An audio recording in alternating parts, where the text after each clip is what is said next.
So on test day, you're now allowed to choose the order in which you take the test.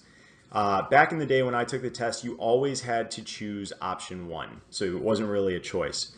And option 1 involves taking the essay section first for 30 minutes, then taking the integrated reasoning for 30 minutes, then an 8-minute break. So there's a break right here after the IR. And then you would take the quant, another 8-minute break, and then the verbal.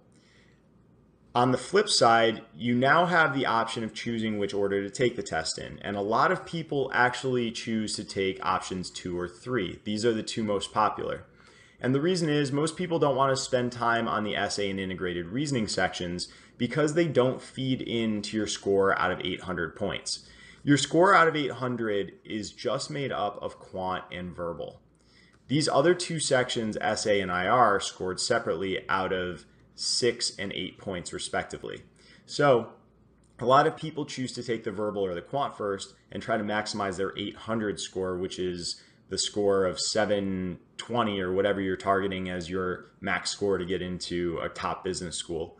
So looking at option 2, you would take the verbal, have an 8-minute break, and then take the quant and have an 8-minute break, and then finish up with that last hour, which is IR and essay, with no break in between. On option 3, you have quant for about an hour, take an 8-minute break, verbal for about an hour, take an 8-minute break, and then that last hour of IR and essay as well.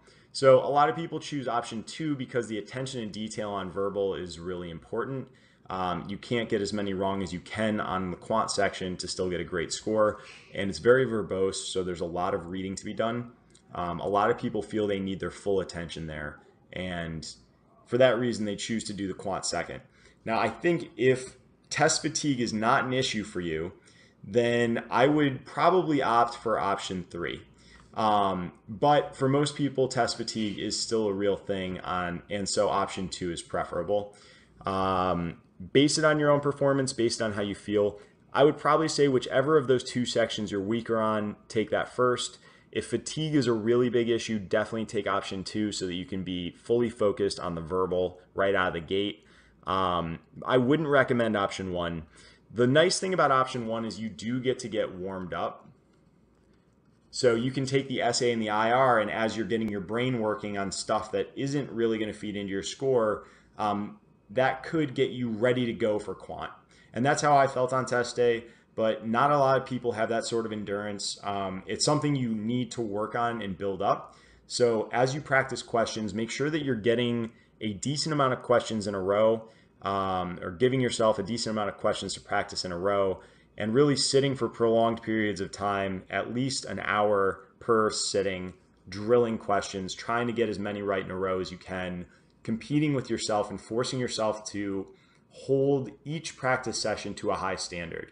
But this is the outline of the ordering that we get to choose between, and I would say options 2 or 3 are the most popular and also the best options for test day.